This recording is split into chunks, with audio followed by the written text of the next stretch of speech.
This episode was supposed to be about synchronicity, the collective unconscious, and the archetypes, but it was too long, I think. So I put the archetypes in the next episode. Okay, so what are these three ideas? The first idea is synchronicity. Jung's idea of synchronicity is meaningful chance. So some people want to say synchronicity is like, oh, it's like magic. It's like you see something and it symbolizes something that tells you about the future and so on and so on. Like, so Jung was open to paranormal phenomena. That was actually quite a popular topic at the time, but he actually did research on it and concluded that he couldn't really find much evidence for it. So for him, synchronicity was meaningful chance. So an event occurs, there's no reason to think that it has any magical qualities or connected to anything. It's just a chance event, but it has great meaning when it occurs. So it seems almost kind of magical, or like a prophecy, or like some sort of hint from another realm or something like that. But actually, we can understand this in terms of the space of large language models very easily, right? Because what happened is put through your context window. You know, you may have a bunch of ideas floating around and you haven't quite connected them. And something happens, and by adding that to the attentional window, it will draw everything together. It just happens to be the right thing at the right time. So it'll seem, though, incredibly meaningful because it's going to result in meaning. It's going to result in meaning making, where you're suddenly going to be like, oh, I see, this connects to this connects to this. Okay. So basically, yeah, synchronicity makes sense once you have large language models and you believe that humans operate that way. Or not always operate that way, but often operate that way, or influenced by it. Okay, so that's synchronicity. Now, another one that Jung came up with was the collective unconscious. Now, again, this seems spooky, or like it's like a shared unconscious or something like this. It's not clear. He never really defined it that well, but it's this notion that we all share an unconsciousness, and obviously we have our own unconsciousness, and then we have a shared unconsciousness. And then Jung sort of dabbled around with this idea that there could be a sort of culturally based unconscious. So an individual person would have their sort of own unconsciousness from their own life, events from their own life. And then somehow they would be also influenced by events and ideas from their culture. And then also just from being human.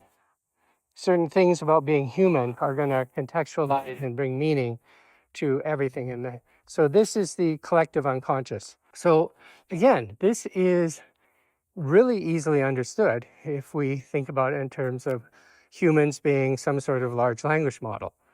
Basically, I have my own narratives, everything that I've experienced.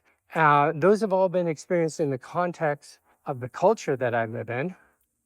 And these are all experienced in the context of me being human with a particular set of emotions, that I'm an agent in an environment trying to survive, all these things that make me human and that are shared by all humans.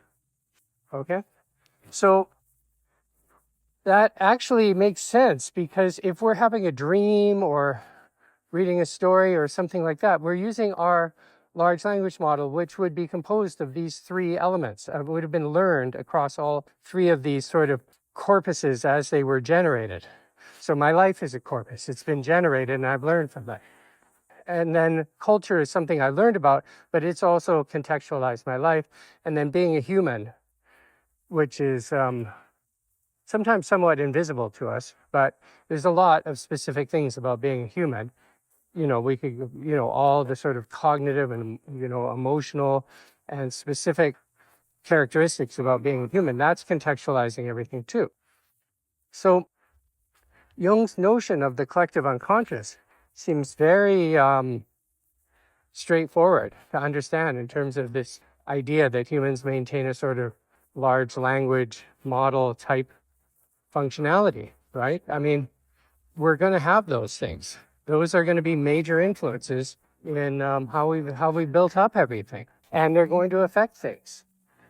So it's kind of like Well, it is. It's a shared unconsciousness. So, but it isn't spooky or like mystical. It's just we all grew up in a culture.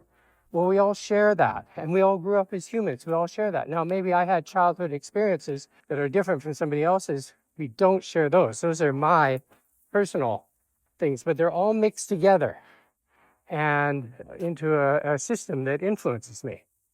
So that is the collective unconscious functioning. And Jung's just sort of picking up on these vibes. He's picking up on, sometimes people seem to act off their own personal experience, which is what Freud was very into, the childhood experience, the individual experience. But then sometimes they act off of more cultural experience and sometimes off of just being human. Again, Freud was into the human part too, trying to characterize it through evolution and family relations and things like that. But the cultural part, Jung was, he's talking about a pattern that he's seeing, but he doesn't really have good words for it. So he's making up words and making up things to describe it. But we can also imagine that back in Jung's time, that the cultural component may have been stronger than it is now. People were raised in villages. They did not mainly leave the village, or they were raised in a particular city. They were really ensconced within a culture. So that may have been stronger at that time than now. But still, all these things affecting each other, they're all sort of there. So somebody could be very, within their culture, but then they could encounter something from another culture that's very deeply meaningful for them. And that would be things that are deeply meaningful on the human level. Like, for example, the fact that we all die is upsetting to all of us across culture. The fact that we have children, babies come out of us or out of women, and all these things, and new life, and the life course of being little and then being old, and all of these things are cross-cultural. So, yeah. So the collective unconscious actually makes sense.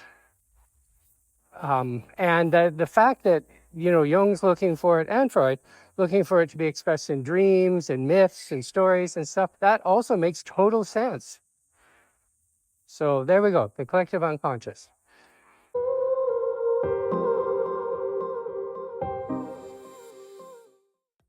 Okay, I see. So Jung was picking up what the large language space was laying down.